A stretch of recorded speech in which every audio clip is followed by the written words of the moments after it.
অৰুণোদয় 3.0 অৰ্থাৎ অৰুণোদয় আমি প্ৰথম আৰম্ভ কৰিছিলোঁ 19 লাখ হিতাধিকাৰীৰে অৰুণোদয় 2.0 আমি সামৰি লৈছিলোঁ 27 লাখ হিতাধিকাৰী এতিয়া অৰুণোদয় 3 আমি সিদ্ধান্ত লৈছোঁ যে আৰু আমি 20 লাখ হিতাধিকাৰী এই আঁচনিৰ আমি অধীনলৈ আনিব খুজিছোঁ যদি 20 লাখ হিতাধিকাৰীক এই আঁচনিৰ অধীনলৈ আনো তেতিয়াহ'লে এই আঁচনিৰ অধীনত বেনিফিটেড পৰিয়ালৰ সংখ্যা 47 লাখলৈকে বৃদ্ধি পাব আমি অৰুণোদয় 2.0 আধাৰ আৰু ৰেচন কাৰ্ডৰ লগত জড়িত নাছিলে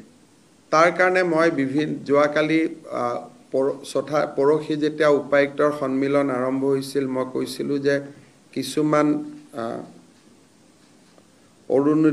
অৰুণোদয় হিতাধিকাৰী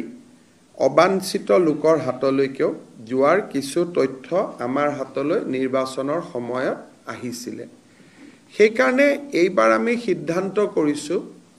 যে অৰুণোদয় আঁচনিটো পাবৰ কাৰণে ৰেচন কাৰ্ড থাকিবই লাগিব আৰু যদি ৰেচন কাৰ্ড কাবাৰ থাকে তেতিয়াহ'লে তাৰ আধাৰো থাকিব লাগিব অৰ্থাৎ Arunodoi will be link with Aadhaar and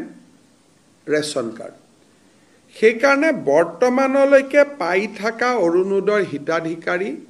আৰু নতুনকৈ 20 লাখ যি হিতাধিকাৰী হ'ব তাৰ কাৰণে এটা নতুন নিৰ্বাচনী প্ৰক্ৰিয়া এটা আৰম্ভ হ'ব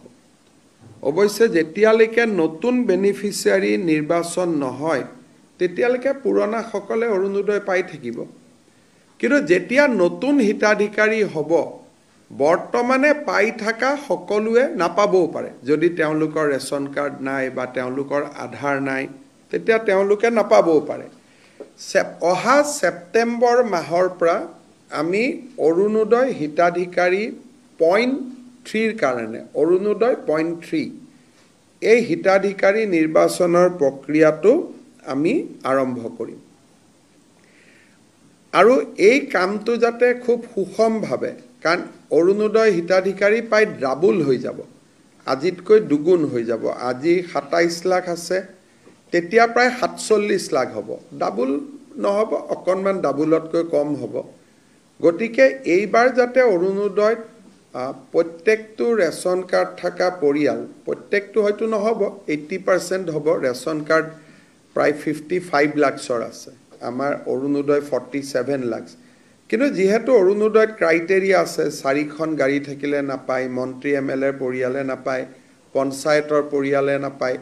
সেইকাৰণে আমি ভাবিছোঁ যে 47 lakh will be a sufficient number যোগ্যজনক দিবৰ কাৰণে আৰু তাৰ গোটেই নিৰ্বাচনৰ প্ৰক্ৰিয়াটো আমি ছেপ্টেম্বৰ মাহৰ পৰা আৰম্ভ কৰিম